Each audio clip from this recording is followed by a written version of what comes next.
So there you go. Okay. All right. So, welcome to Menopause and Belly Fat. Yeah, I look like that top left picture. Well, we are just doing our thing, right? Mhm. Mhm. Um, all right. So thank you again for putting up with my technical difficulties. Um, if And you have any questions as we go through, feel free to stop me. I like these to be super informal, so I'm just going to go through some information, and if there's anything that comes up and you want to chat about it, we'll chat about it. So, sound good? Mhm. All right. And hopefully Karen will jump on here in a little bit, but we'll see. So, why are we talking about this? Because a lot of women talk about feeling pregnant during menopause, which kind of is interesting to me because we don't technically have to deal with that right now, right? When we're talking about menopause, that's the whole point, is the whole pregnancy thing is not a thing. But a lot of people feel like they've got that extra kind of pouch, or just things are kind of, they get uncomfortable because we kind of, when you bend over, that just kind of feeling of that stomach being there just is not something that people like to deal with. So feeling pregnant, some people will say they feel 5 months pregnant, 6 months pregnant. It just depends on the day. Some people feel like they kind of feel that pregnant belly later in the afternoon. And then by the time the morning comes, they're okay. But just through the day, they sort of progressively start to feel that too. So lots of different reasons that that might be happening. But it's very, very common during perimenopause and menopause, and even some into postmenopause, that people start to feel this way. So we're going to talk about the truth about hormones and the aging process, because I really feel like there's two different things that are going on. We definitely are getting older. I like to say that we're getting wiser because I feel like we are, but there's definitely some things going on with our hormones that can shift not only our body and how we're feeling physically, but emotionally and mentally. There's a lot of things, a lot of changes going on. And that may be something like kids are moving out of the house, they're becoming adults and doing their own thing. So schedules are changing for us. But also just that sort of, what am I doing with my life at this point? Am I in a place where I'm happy with what's going on? Is this how I want my life to be right now? So some people are kind of reinventing themselves at this point, just based on what their current situation is. And then we're going to talk about the three key factors causing belly fat to increase. Like I said, it is a very common issue for a lot of women. So it's definitely something that people struggle with, and they feel like they're doing everything the same way that they've always done it. And then all of a sudden, this belly fat just sort of appears and causes all kinds of issues. Um, so why is beating belly fat important right now? So I would love to hear in the chat why you guys are interested in this. Is it something where you're feeling like physically your body is changing? Are there other reasons that you're struggling with it at this point? I'm pre-diabetic. I'm predisposed to diabetes because of one of my pregnancies. Okay. And I remember hearing that after menopause, women who've had this have a greater chance of developing diabetes. Okay. Um, I don't like the whole hanging over my jeans, sort of thing. And um, actually there's the apron, and then there's like, they almost look like handles Mm-hmm. below that. And my clothes aren't as flattering anymore because that shows through. Mm-hmm. Um, and yeah, I've got, I mean, my belly, my stomach, does look bigger. I also discovered though that I have horrible posture, Mm-hmm. and that if I'm actually standing up straight, it's not as bad. Yeah. But standing up straight's been an issue. So Yeah. Yeah. Okay. All right. So definitely some reasons to kind of look at making some changes, or thinking about, what might be causing all of that that's going on. Okay. Yeah, the belly fat is makes me feel very self-conscious, and it's uncomfortable when you're sitting, all day at work and your pants are too tight. You obviously can't change, your pants and wear something more comfortable. You can't unbutton them. Mm-hmm. I want to feel confident in my clothes, feel good. I want them to fit nicely, Mm-hmm. feel better overall. Mm-hmm. And I don't want it to get worse. Mm-hmm. I mean, I know that if I don't catch it now, it's just gonna continue. Mm-hmm. Mm-hmm. Very, very true. So a lot of times when I'm working with clients, it's really about, evaluating what people are doing currently and really changing our thought process to, looking kind of externally at what's everybody else doing, what's working for everybody else, because we all know that, you can put 100 people in a room and everybody's body type is different, everybody's food preferences are different, everybody's schedule is different. So we have to really personalize and individualize the plan for each person. And there's so many times when we're looking for that kind of quick thing, right? What's gonna just make the belly fat disappear? What's gonna just take it away and make it so that I don't have to um, keep thinking about it, right? So trying to make it easy, an easy process as opposed to something that's super complicated. There's so many different diets out there. There's so many different there's just a lot of noise when it comes to the food industry and the diet industry. And so I really work on people kind of quieting that noise and really doing a lot of internal work on what feels best to you, what makes the most sense for you. Is it something where you're going to, maybe try intermittent fasting or something like that? Or is it something where, you really want to make sure that you're using like HelloFresh meals and things that are, kind of pre-done types of things. Like what does that look like for you? And everybody's just different. And what may have worked before, now maybe it is, just one or two people at home. Maybe it is something where you're just too tired, to cook in the evening. So it's more quicker meals. And so we have to kind of make sure that we're doing what makes the most sense and not just what everyone else what seems to be working for everybody else, because there is no kind of one size fits all when it comes to our eating pattern.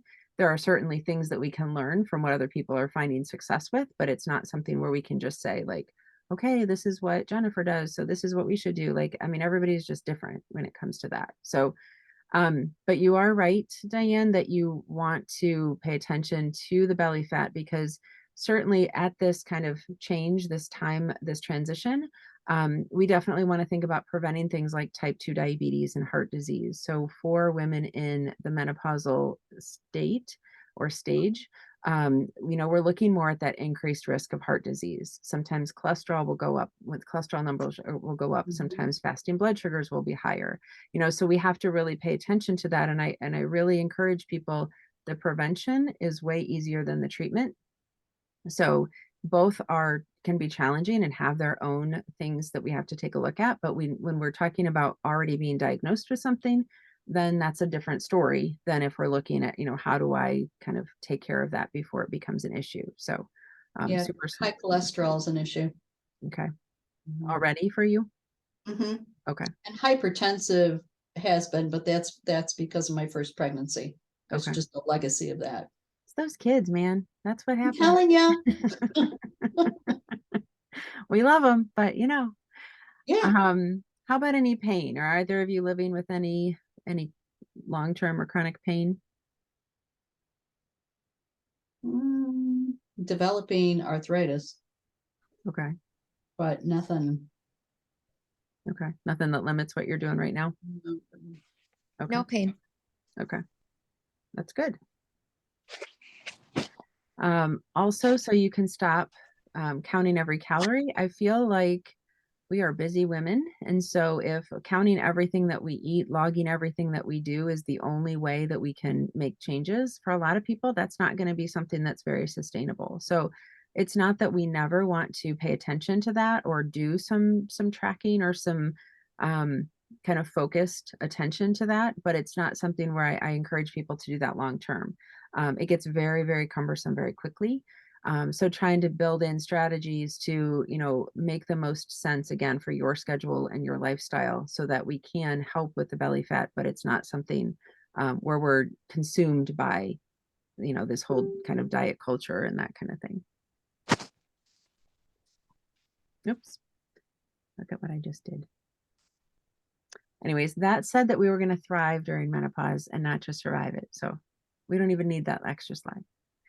So I'm going to go through a list of things here, and I'd like for you guys to kind of pay attention and note how many of these things apply to you, because I think it's really, really, again, key to knowing how much are we focused on just, how many macros do we need? How many calories do we need? If I eat kiwi 3 times a day, is that good for me? How much are we focused on that versus our whole body and looking at what's best for me? Because when I talk to people, we're talking about nutrition for sure, but we're also talking about sleep and stress and physical activity and, some of those outside factors that can really get in our way when we're trying to make changes to our nutrition.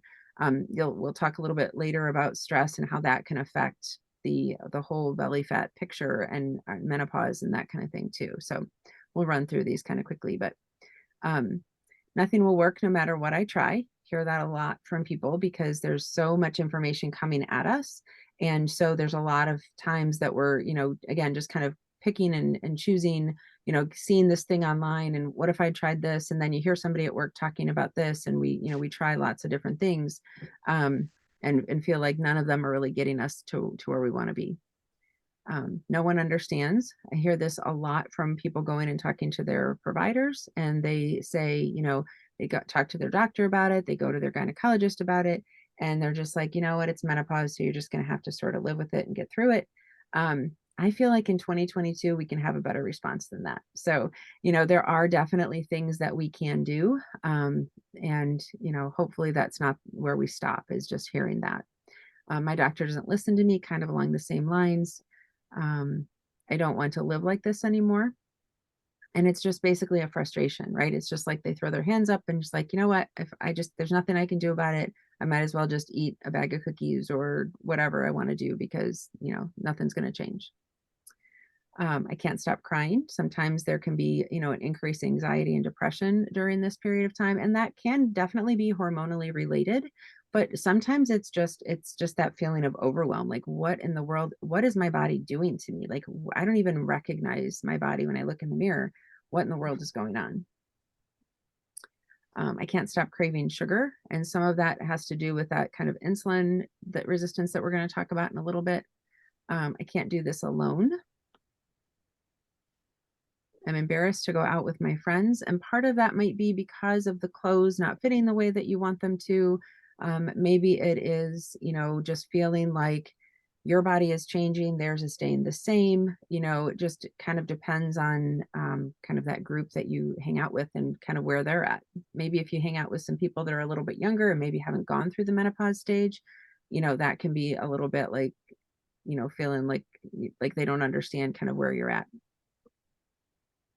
I'm embarrassed to have sex just from that, again, feeling comfortable in your own skin and your own body. I'm tired all of the time. Anybody feel that way? Definite increase in fatigue. Oh, yes. Yeah. Yep. I feel like that's a universal one. Mhm. I hate myself.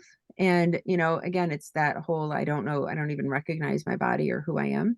I hate my body. What's the point? I'm just going to give up. I can't eat anything without gaining weight. I have had people tell me that, even I feel like even if I eat salad, I'm gaining weight. No one's listening. I'm so tired of counting calories or macros or protein grams or whatever the case might be. Keto only works for other people, and you can put in anything in there, low carb, intermittent fasting, whatever. There's something wrong with me, which again plays into that sort of anxiety and depression as well. I'm so angry all of the time, which I think is something that people don't expect. They don't expect to have that feeling of anger and frustration, especially if they haven't been somebody that has dealt with that. It's kind of surprising to them. Mhm. I'm never going to sleep through the night again, and everything makes me anxious. So, how many resonated with you guys?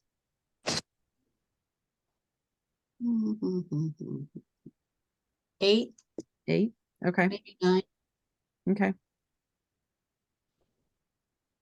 How about you, Mary Claire? About 7 of them. 7. Okay. Okay. Or do you find that they're mostly related to, for both of you, like body shape and size and kind of how you're feeling in your own skin? Is that primarily where we're at? Yes, for me. Yep. Okay. Yeah. Okay. Yeah, and I mean, I've generally had a pretty high metabolism. And so now it's a rather rude awakening because I've pretty much been able to eat when I want, Mm-hmm. but things have been really stressful over the last few years. And so I really, really crave sugar. Mm-hmm. But that's not something new. It's just more so. Yeah. Um, yeah, I've developed some interesting, I don't know, things have just changed. Mm-hmm. And so the belly fat is definitely one of them. And self, how I feel about what I look like. Mm-hmm. Mm-hmm. I think you touched on it really well. Like your body's just changing so much Mm-hmm. and your mind's trying to catch up with like all these changes. And like any type of change is always kind of scary because it's like, Mhm. well, what's going to happen? You know, how do we handle this? You know, what do we expect? And Right. so our day to day, our busy schedules don't stop so that we can like process this and like take care of ourselves. Mhm. Mm-hmm. And we just kind of have to like figure it out. Right. And a feeling of, okay, is it always going to be like that? I'm 59, Mm-hmm. almost, close to 60. And so is this it? Mm-hmm. Is there anything to do about this? And Mm-hmm. Mm-hmm. Yeah, and I think that's the question, right? People are you're both right. Like, how far is this going to go? And if my body has changed this much, in what seems to be a super quick way, whether that's true for everybody or not. I mean, sometimes it can happen kind of over time, and sometimes it does. You just kind of feel like it happened, within a month or two. Mhm. But then just that, when does this stop, and how do I stop this? Um, and it's definitely it's also coming at a time where we're just like, I don't really want to work that hard sometimes too, Right. like you're just like, this is kind of the coasting a little bit, right? Um, Absolutely. and that's the hard part, to match up emotionally how we're feeling about that with what our bodies are physically doing and how they're Mhm. changing. And so all of that kind of mixes up together, and yet so many women are doers, right? We're like, we push through, we get it done, and we're task oriented, and it's like, give me the steps. Mhm. And the steps that worked Mhm. when we were 30 are different than the steps that work now.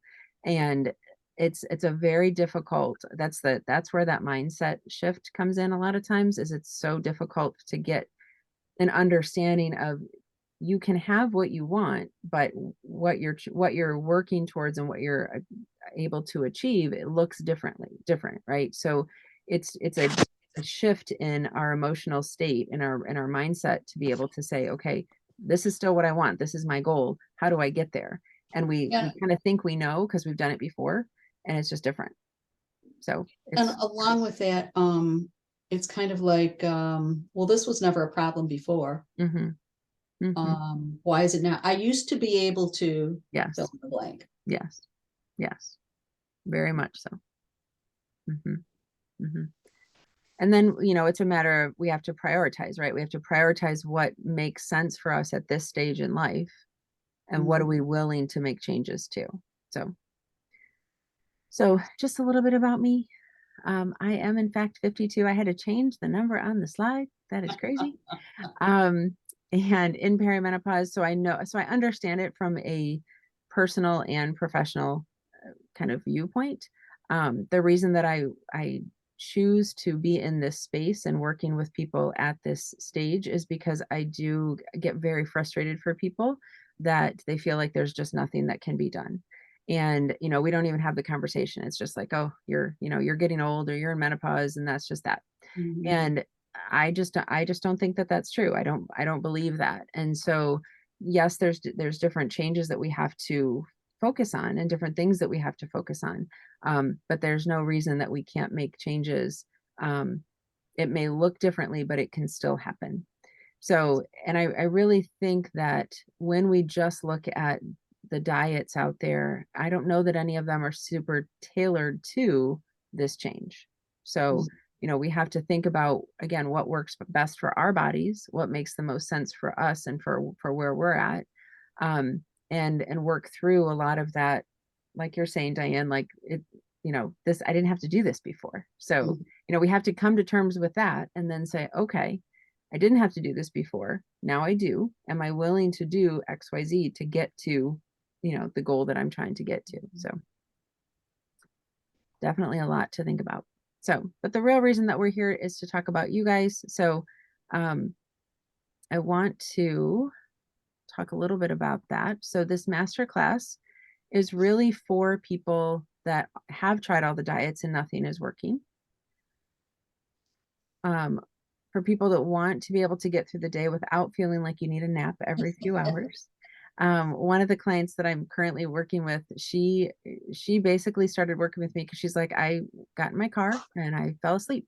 She's like, I was just going home. I was just driving home after work. I just got in my car, sat down, just was going to sit there for a minute and kind of catch my breath a little bit. And she fell asleep. And she's like, this is ridiculous. So after working with her for quite a while, few weeks, we were able to get her to the point where her energy, she started out at like a 2 or 3, and now she's at more like a 7 or 8. And it really comes down to her accepting the fact that she's where she's at, right? And kind of a little bit of that mindset shift, but also changing up how her snacks and her meals are through the day, and doing some different combinations of foods, adding some protein into some snacks and things like that.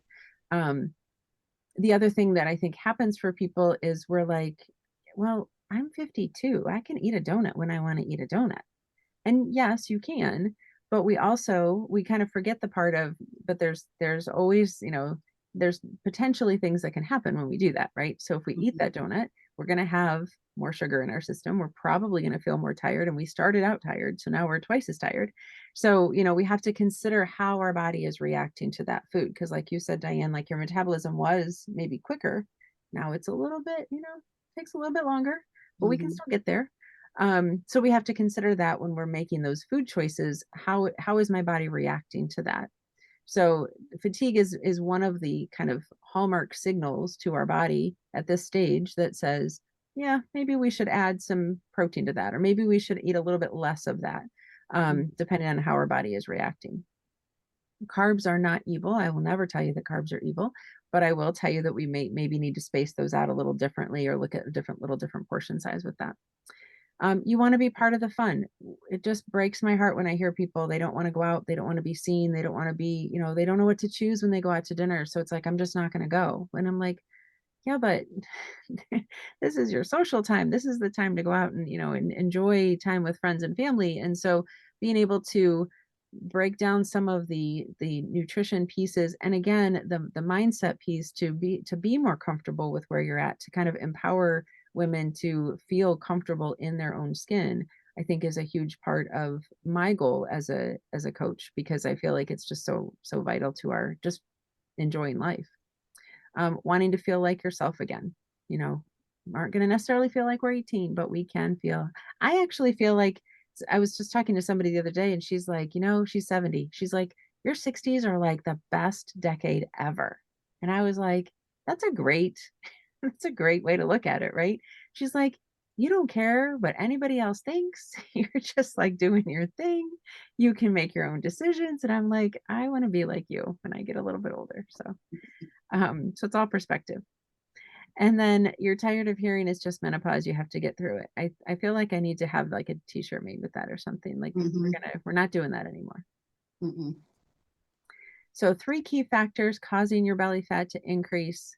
Um, so when we talk about belly fat, it does come down to a discussion about, insulin resistance and blood sugars, carbohydrates and what we're eating and that kind of thing. But please don't hear that as carbohydrates are evil and we can't eat them. It's really just a matter of how do we eat them in a way that makes sense for our own bodies. So when we talk about belly fat increasing during menopause, we need to talk about the subcutaneous fat versus the visceral fat. So subcutaneous fat is that fat that we have that is over our pants that we feel uncomfortable with, that kind of causes those kind of love handles that we don't love so much. And it makes us, that's the appearance, that kind of the fat that we can see. When we're talking about visceral fat, that is the fat that's around our organs and provides the cushion that we need. So um, we don't want that to go away by any means. But unfortunately, that's where we run into some trouble, is that visceral fat actually increases and pushes our stomachs out. So that's not to say there's nothing we can do about belly fat, but we do have to be respectful of nature, right? Our bodies are definitely shifting and changing at this point. And when a lot of people hear that, they're like, well, then I just might as well not do anything. Well, if you have more of the subcutaneous fat, that outward fat, and we have more visceral fat that's pushing our stomachs out, then you have kind of a double whammy there, right? So we can still make changes to what we're eating to decrease the total amount of fat that's on our bodies, but it's a longer process. It takes a little bit longer, it takes a little bit more um, concentrated effort on some changes to make to what we're eating nutritionally in order to make that happen. And so when we look at what does that mean, we also have to take into consideration the changes in hormones. So menopause is all about that decrease in estrogen, and estrogen is there are some people that will talk about getting on like hormone replacement therapy. I'm not going to talk about that tonight, but that is a conversation that you want to have with your doctor about whether or not that's right for you. But even if you're doing something like that, we still have to consider that our bodies are in a different stage, right? So we just still are having changes that happen that will affect blood sugar levels and insulin levels. So blood sugars are going to be triggered by more carbohydrate. So more of the potatoes, rice, pasta, fruits, milk, um, so simple sugars like the cakes and cookies and pies. And so when we are craving more sugar, then we're increasing those blood sugar numbers and potentially increasing our insulin levels as well. So insulin is the hormone that helps to lower blood sugar. If we are craving more sweets, eating more sugar, then we're driving those blood sugars up, which means that we're also increasing our insulin levels. You with me so far? Mm-hmm. Okay. Insulin is a fat storing hormone. So the more insulin we have on board, because of the extra sugars and carbs that we're eating, we're storing more fat. We're gaining more fat from that. So we want to be careful of the amount and the what's the word I'm looking for? The portions, but also the combination. That was the word. See, brain fog happens to all of us. The combination of carbohydrates with other things, right? So we want to have carbs with protein or carbs with a little bit of fat to help keep blood sugars a little bit better controlled and keep those insulin levels down. It doesn't mean, again, we have to eliminate carbohydrate. If we eliminate carbohydrate and we're just trying to do a bunch of protein and fat, then we're not taking into consideration the heart disease risk. We're increasing those cholesterol numbers more. So we have to find that balance that works best with the carbohydrates, the proteins, and the fats. And that's where I work with people, is to find that sweet spot for them of how do we do meals and snacks so that you're not hungry all the time, so that we're keeping those blood sugars at a more even level, we're not raising those insulin levels, and everything's kind of working together as it needs to. Questions about that? Are we good? Good. Okay. So if blood sugars increase and more insulin is produced, then fat stores increase. So, again, it's a matter of consistency over time. So if you have, the holidays are coming up and there's going to be some times where maybe you're eating more carbohydrate, more sugary types of things. And so you may have a boost in blood sugar and that may increase those insulin levels, and all of that is fine. I mean, it happens, right? It's life. So I'm not saying you're not going to be perfect about it. We're not looking for perfection. We're looking for improvement, some progress in what we're doing. So if right now sugar is something that you're struggling with on a daily basis, then that's where I would start when I'm working with people is what else can we have in place of that? Because when we eat sugar, we tend to crave more sugar because as blood sugars rise, we're craving more and more sweets and more sugar. So we want to try and again balance out those meals, add a little protein or fat in there, maybe some vegetables for some fiber, balance those things out so blood sugars don't increase. And consequently, then the insulin levels wouldn't increase either. So I do have a client that was able to decrease her risk of prediabetes and cause her hemoglobin A1C to drop. And it was funny because she went to her doctor and he's like, whatever you're doing, just do it. Just keep doing it. I don't know what you're doing. I don't want to hear about what you're doing. Just do it.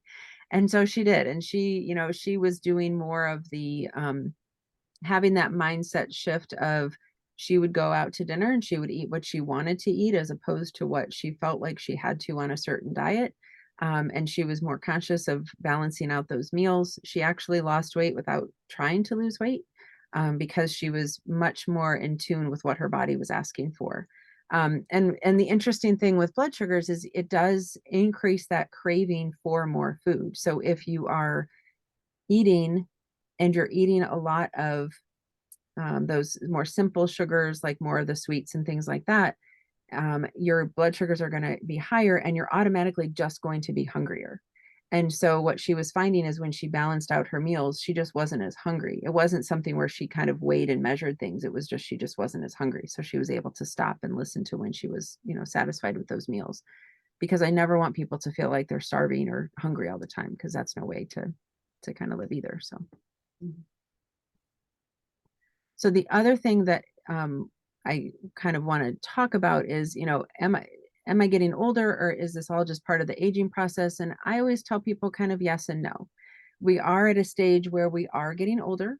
And again, I say we're wiser, but we do have to recognize that our metabolism is going to be a little bit slower. We are going to have maybe some more aches and pains. We've used our bodies for quite a few years, right? So we have to give our bodies credit for doing all the great things that they've done. And now we have to be mindful of what is my body capable of doing. And that's not to limit anybody or say you can't do something. It might just take some kind of reworking a little bit, right? We may have to stretch a little bit more before we do certain exercises. We definitely want to make sure that we're focused on getting enough sleep and rest. And I think so many times, again, as women, we push through. We're just like, we got a list, we got this list this long, and we got to get it done. Well, maybe we don't have to get it done all in the same day. And so reprioritizing some of those things is all part of this process. So many times people just want like, tell me how many calories to eat. I'm going to do that, and this is going to happen. But we also have to respect that our bodies are the ages that they are. And I don't say that in any way to limit people. It is just, let's be aware of where we're at and what we need to do. And if we need to, get a little bit of extra sleep, then let's try that. Let's see what that does for our productivity and our energy the next day. But also, being aware of some of those changes that happen. And when we talk about heart disease, diabetes, high cholesterol, those kinds of things, there's a higher risk factor at this age than there is when we're younger, just again, simply because we're at a different stage in life. That is not to say that just because you have the inkling of high blood sugars that we can't do things to help reduce that risk for sure. Just like the client I was talking about, her A1C went from, I think it was like 6.1 to 5.8. So she went into that sort of non-diabetes range or non-prediabetes range. So she made some significant changes and was able to lower that risk quite a bit. So it is possible for sure. And then the increased visceral fat, that fat that is around your organs, increases the risk for type 2 diabetes, heart disease, and stroke. So when you're decreasing the body fat, it's not like your body says, I'm only going to decrease subcutaneous fat or visceral fat. It decreases both, but we're not going to get rid of we're designed as women to have a little bit of extra fat compared to men, but that doesn't mean that we have to feel like we're pregnant. It doesn't have to be that excess in order to give our organs the protection that it needs, but also be mindful of the increased risk here. Does that make sense? Questions about any of that? Okay. So stress, I feel, is a super important thing to talk about at this point, because stress definitely can play a part in that increased body fat or belly fat. If we are what a lot of people like to say, emotional eaters or stress eaters, then we have to be really aware of that. What's our trigger for some of that stress eating, that emotional eating? Are we taking care of our emotional selves in order to decrease the stress? It's not just a matter of I'm just not going to be stressed anymore. I'm done with it. The kids are out of the house. I don't know, all of my, well, one of my children are still living at home, but two of them are out of the house. It does not take away all the stress. It definitely does not. So if anything, it's like I heard people say when they were younger, like bigger kids, bigger problems. And I'm like, oh no, they'll be out on their own. Oh yeah, okay, sure. Mhm. Yep. So life-changing decisions, right? So it's a whole different thing. But still, maybe you're looking at your job and, are you happy in what you're doing and you're kind of nearing retirement? Is that a good thing? Are you happy to be nearing retirement? Can you counting down the days, or is it like, who am I going to be once I retire? That's a whole bunch of stress that we can add to ourselves. Again, like I said before, some people are kind of like, I'm 50 or 60. What am I doing with my life? Is this where I want to be? And so there's this whole sort of reevaluation that happens at this stage of life, but also life happens, right? We live in 2022 where we just went through a couple of years of, oh my goodness, Mhm. and there's still ramifications from that, but there's just the day-to-day stress that can happen. So we have to be really aware of how are we dealing with that, or are we dealing with that, or are we the kind of person that is just kind of tucking that away and we're like, I'll deal with that tomorrow. And we all know that, we keep doing that long enough and we're gonna have to deal with it at some point, right? Because something's gonna happen.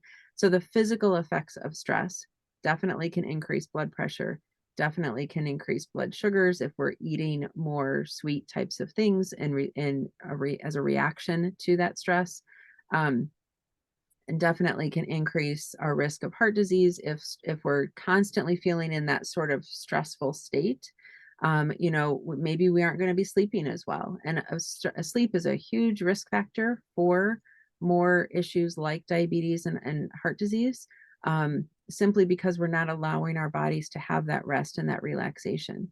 There's a lot of studies out now about the relationship of lack of sleep and weight increasing. And unfortunately, this is also the time where people struggle with sleeping through the night, whether Mhm. that's I'm worried about lots of things, or I'm having hot flashes and I can't get comfortable.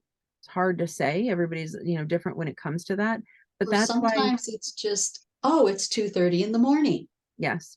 Yeah, I wake up consistently at 2:30 Hmm. in the morning Yeah. for no other reason. No Hmm. good reason. Yeah. Just because you have to look at your alarm clock and remind Yeah, yourself that it's right. 2:30. Yeah. Yeah. Mhm.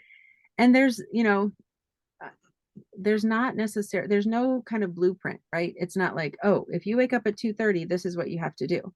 So, we have to take a look at, that's why it's so important to be looking at what's working for us and what's not, and being very intentional and individual about what is going to help us get to that place. Are we doing a bedtime routine? I always kind of relate it to kids. If you've ever been around kids or you have kids, when your kids were little, you had a whole routine for them, right? It was, quieting the quiet music, decreasing the lights. Maybe they took a bath before bed. Maybe you read a book. There was a rocking chair involved. There's this whole kind of process. But we as adult women are like, I'm going to bed now. And we lay down and we're like, okay. And we kind of pass out. And maybe that's, not we aren't kind of easing ourselves into that, right? So we're not getting to the point where we're just relaxing into it. And so if we're really, really stressed out through the day and we're not giving ourselves that transition, then sometimes our sleep can be disrupted from that. But also having conversations with your doctor, with your gynecologist, you know, recognizing that sleep is an issue and how do I change that? What can I do to remedy that? And it's not always necessarily sleep aids that need to happen. Maybe it's something again like a more of a timing of how does your evening routine work for you or doesn't work for you. So we want to pay attention to all of that too. It's a more of that whole body type of approach.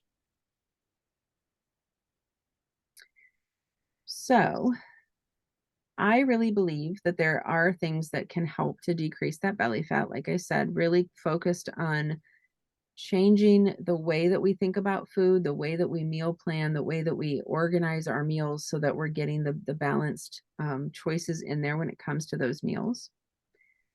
Imagine, increasing that energy based on getting enough sleep, getting that physical activity in through the day, really being mindful of maybe how much caffeine we're getting in.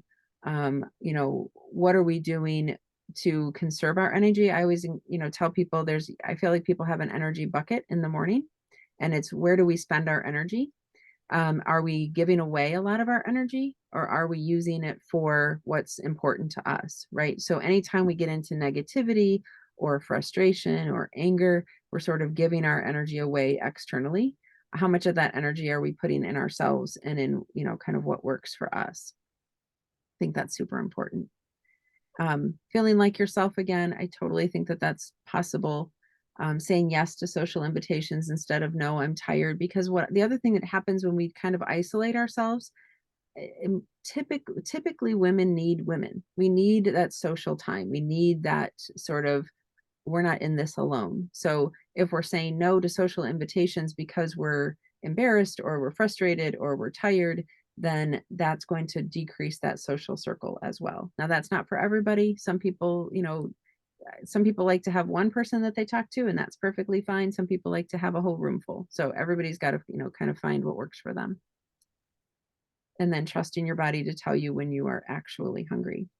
And if I can have you guys go away with one thing, that's a really great place to start, is just become more mindful about when you're actually hungry and recognize what signals your body gives you to say that you're actually hungry. So many people talk about intermittent fasting at this stage, and it's really about, people tell me, I'm just not hungry in the morning, but they've heard that like breakfast is the most important meal of the day and they have to eat something first thing in the morning, and they're like, I'm just not hungry. So again, that goes back to really honing in on what works best for you. And a lot of times I start people with, just keep track of what you're eating for a couple weeks and see what your patterns are.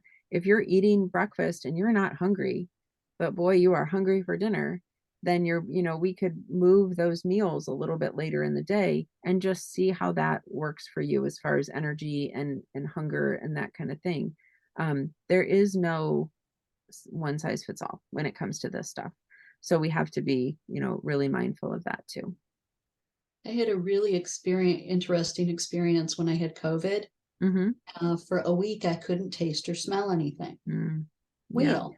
When I couldn't taste or smell anything, food didn't sound the least bit appealing, and my stomach would be growling before I knew it. Mm. And it really got me to thinking about food is fuel. Mm-hmm. And when all those tastes and whatever come into play, I could eat M&Ms, but I wasn't tasting it, so it wasn't good anymore. Right. Right. So I didn't eat it. Mm-hmm. It really, really got me to thinking. Mm-hmm. Mm-hmm. So the only upside of COVID is Yeah. that we can have a little bit of mindset shift with that. Right. Yeah, yeah, that's a good point. And that's something that you can use kind of moving forward too, to be more aware of, when am I actually hungry? What does my body actually do when I'm hungry? Because that changes too. So, again, we think about well, this is what I used to feel like. Well, what do you feel like now? Because, I know personally, like when I was in my 20s, if I went more than a couple hours without eating something, I was going to be lightheaded. I was going to be really hungry. And now I'm like, oh my gosh, it's time to eat. Like I don't, Right. and that doesn't always happen. It depends on the day, but there's definitely shifts to that. And the other thing that people like to do is, it's like, well, I have to do the same thing every single day.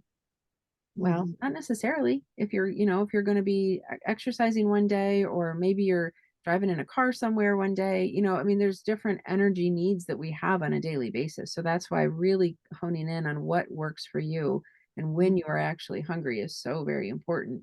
Um, sometimes that's a stomach growling. Maybe you get a little lightheaded. Maybe you get a little hangry. You know, everybody's making you mad. That's probably a good indication that there might be some need for food. You know, but everybody's different when it comes to that. So super important to kind of hone in on that. So just some, you know, some things that people, I talked a little bit about my client that had lost 6 pounds and wasn't dieting. She was eating, you know, hamburgers and French fries. And that's not to say she was doing that every night, but it was an interesting conversation that I had with her because I talked to her the morning she went out to dinner and she's like, so I'm going out to dinner tonight and I think I'm going to get the salmon. And I said, do you want the salmon? And she's like, no, I really want the hamburger and French fries. I'm like, then get the hamburger and French fries. And she's like, I can do that. I'm like, yes, you could do that. And the point of that is if you stress your body out so much, she was going to think about this all day long, that she really wanted that hamburger and French fries, but she was going to get the salmon because that was the good choice. Um, Stress hormones are going crazy. She's not happy. She's probably going to be irritable. It's not going to be an enjoyable social experience for her. I'm like, the amount of frustration you're putting on your body over this hamburger and French fries is way worse than actually eating the hamburger and French fries. She's like, I didn't even eat the whole thing. I wasn't hungry for it. And I'm like, see, everything, if we give ourselves the ability to choose what makes sense, everybody wins, right? So super important. So I really think that it's time for us as menopausal ladies to really achieve food freedom, less belly fat, have that accountability, the, you know, the kind of working together and supporting one another, the self-confidence, because I feel like kind of trying to isolate ourselves and not have that support, we only can go so far with that. And that's why, you know, the group program that I offer is so important. And so, and that building of each other up, I think is so key, to making sure that we're staying on track. Less stress and anxiety, less depression, just feeling good, just feeling that energy, feeling productive, and just feeling like ourselves again, I think is super important. So I know we've covered a lot tonight, talked a lot about insulin resistance and blood sugars and all of that kind of thing. Any questions before I go forward on what we've talked about, or anything that you still have questions about that I didn't address? I'm really surprised to learn how much blood sugars impact how you're feeling in terms of energy levels, Mhm. the belly fat.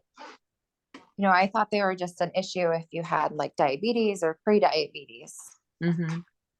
Yeah. And a lot of people feel that way, if, you know, and especially um, not necessarily having a history of anything to do with blood sugars. Sometimes people are really surprised when they go and they're getting their lab work done and their blood sugars are a little bit higher. They're a lot of times surprised and don't understand that kind of relationship between perimenopause and menopause and the blood sugars increasing sometimes at that point. So yeah, that's a good point. And there's a lot of fear mixed with that too. It's like, well, my blood sugars have always been fine and I don't have diabetes in my family. So what in the world's going on? And so that's the point where we can have a conversation about, you know, what are you doing now? What's your meal plan look like at this point, and where can we make some of those changes and um, those recommendations, just again, simply from a prevention standpoint more than a treatment standpoint. Because the other thing too is just because you have pre-diabetes numbers doesn't mean diabetes is a 100% sure thing to happen.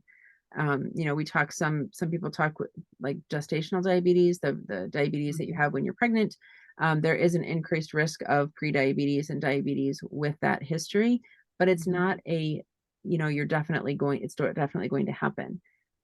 It's an awareness, right? It's okay, we can have an increased risk. Okay, how do we decrease that risk? And definitely what we've talked about tonight is the way to approach that.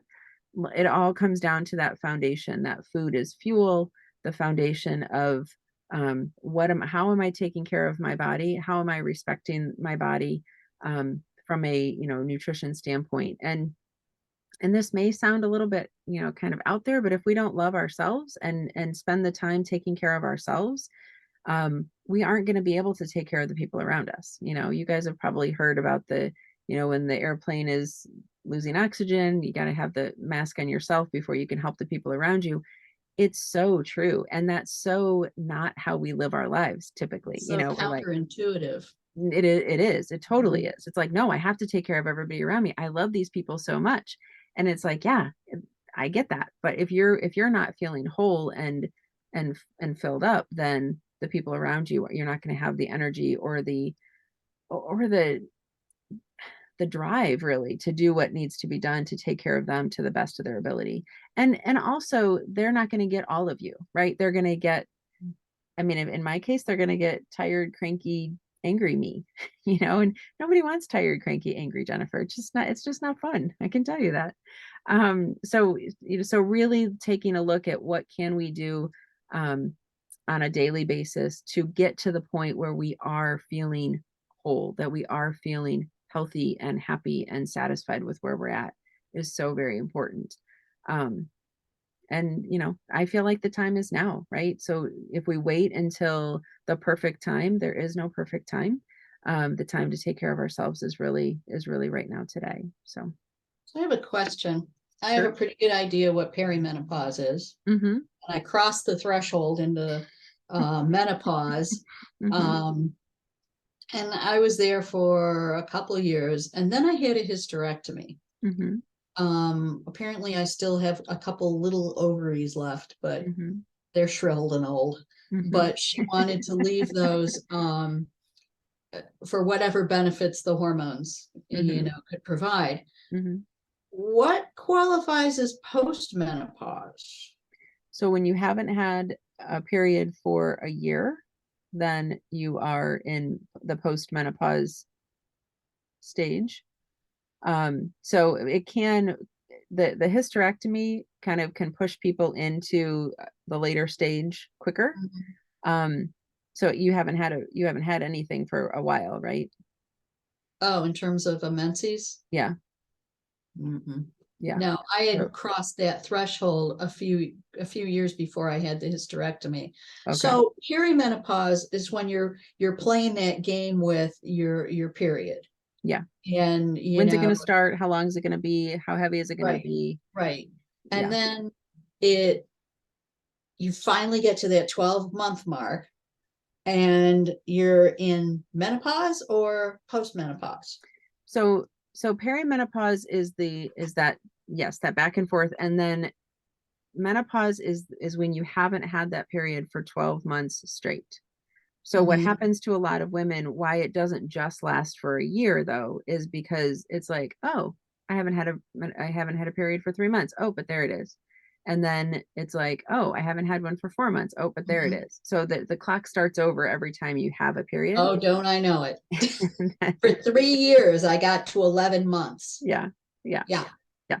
And then so it's the 12 months in a row of no Uh-huh. period, and then you are in postmenopause. And the reason that that's important is because if after 12 months you have a period, then we need to check in with the provider to say, okay, what's this about? Because it's not typical once you hit that 12 months to then have a period. So if you're in like month 15 and you have a period, then it's like, okay, we need to like maybe get some Right.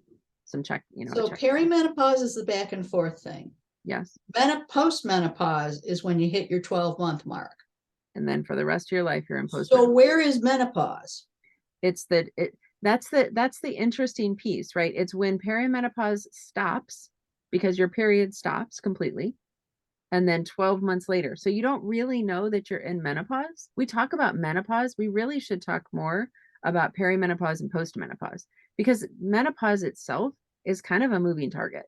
It can start and stop so many times. And I think the expectation, because people are like, oh, it's 12 months. Yeah, but it can go on for 10 years. Like it can go, you can do what you did in like 11 months. Oh, there's my period. So we start over again. Then 11 months, so we start over again. Like you could do that for several years before you get to postmenopause. But you are in postmenopause at this Oh, point. yeah. So menopause is that 12-month. That you don't even Okay. know you're in because you're not sure it's going to be 12 months until it's 12 Okay. months. Okay. Yeah. And then you hit 12 months and it's postmenopause. Mm-hmm. And I think the reason that people talk about menopause is because it's easier to talk about menopause in general, encompassing all the Okay, stages, yeah, I think so. than it is to just talk about those 12 months. Because when, in perimenopause, some people will get hot flashes or they'll start to get them intermittently. Some people will get I think the mood shifts and the weight gain and the belly fat is more prevalent in perimenopause than menopause, as far as like Interesting. starting, and then it can ramp up during menopause, and I then really didn't generally notice the decrease. belly fat that much until I hit menopause or Hmm. postmenopause. Hmm. And then suddenly, Yeah. my body shape changed. Hmm. Hmm. Huh. Yeah. So everybody's different, and that's why it gets very um it's a time consuming thing for people to talk about. And I think we all know that, doctors have a certain period of time, right? And so whether we're talking about Right. menopause or diabetes or cholesterol or anything else, there's not hours and hours and hours that they spend in educating people about what can be done.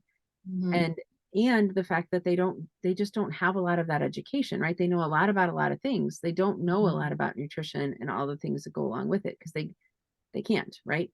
Right. And so when it comes to menopause, you can have 100 people in a room, and we say the word menopause, but there's going to be some perimenopause, there's going to be some postmenopause, and so everybody's sort of at different stages. And on top of that, we're all unique in how we're made. So we have 100 different women trying to cram ourselves into this. What does menopause look like, and what am I supposed to do Mhm. about it? And it's like, well, there's 100 different ways we can approach that, you know? Mhm. And so that's there's, I think saw it's either 60 million or 70 million. I can't remember. Women over the age of 50 at this Mhm. point. And that's a lot of women, right? But, Mhm. there's some similarities for sure, but what works for me is not going to work for you. And so Mhm. when we try and pigeonhole that into the same thing for everybody, um, I think that's where we really get frustrated because it's like, Well, that's it not what. really helps that because I think we do use menopause as a blanket term. Mhm, And mhm, yeah, okay, mhm. thank you. Sure, absolutely. Other questions? You good right now? Okay. All right. So if it's okay, I'll just tell you briefly kind of what I offer. And what I going into 2023, I want a year of people really embracing what can be done about menopause as opposed to just living with it. So I think it's super important that we focus on, what do we want to feel like? What do we want to look like? And how do we want our life to change? As opposed to just accepting that this is kind of midlife and this is what we need to do. So I do offer the menopause breakthrough method. It is a really great group to be able to share ideas, to support each other, to have that accountability, to really lift each other up, um, and embrace this period of time and really enjoy it. We kind of look at it as like, oh, I've got all these things going on, but it's really a time to celebrate. We can kind of reinvent ourselves if we want to. We can do whatever we want, because we have maybe a little bit more time in our schedules, and it gives us the opportunity for that. But group programming, I think, is super important. When I work with ladies in this program, I feel like accountability is super important, and I want them to have access to me on an ongoing basis. So it's not just the appointments that we have, the Zoom calls that we have together as a group, but it's, I'm at the grocery store and I have a question. I have ways that people can get a hold of me and message me, because I don't want people to feel frustrated in this process. I do offer some meal planning, sample meal ideas just to get people started. And there's definitely an emphasis on emotional well-being, anxiety, stress, depression, those kinds of things too, just as again, as that whole body type of platform. So that in a nutshell is what I offer. I do encourage everyone that's interested. I know some people will be catching this on a replay as well.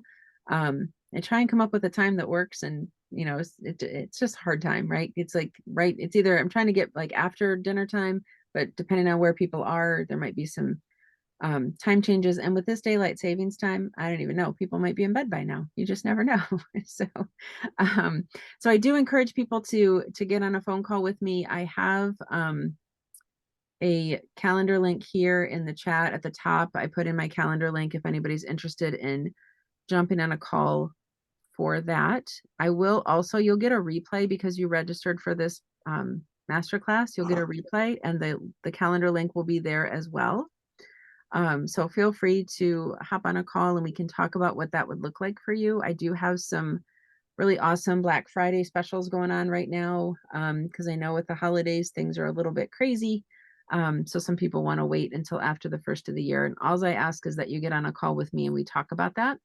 And whatever is a good start time for you, we can certainly address that too. So Where do we contact you for this?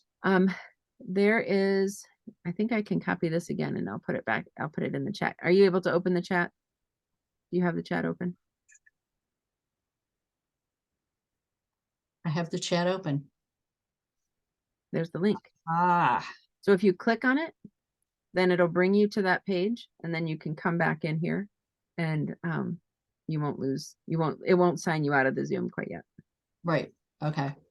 Okay. Yep. All right, ladies. Any other questions as we wrap up? So super helpful. Good. Very good. Thank you guys for showing up live. It's always It good to took me have. a while to figure it out because my computer crashed. Well, it took me a while to actually, figure it out as well. I know I saw this. Why isn't it coming up on my desktop? Well, the problem is too, if it doesn't work, I'm like a plug and play girl, right? Like if I have to do anything except for hit the button, I'm like out. I gotta call Yeah, my son. I am too. And I usually am on Facebook on my phone. Yeah, And so this was a challenge. I understand. Well, you did well. Thank you. All right, ladies. Well, you have a wonderful night. Thanks again. And I will catch you hopefully in the Facebook group. Okay. Thanks, Jennifer. Thank All you. right. Yep. Thank you. Thank you. Bye. Night night.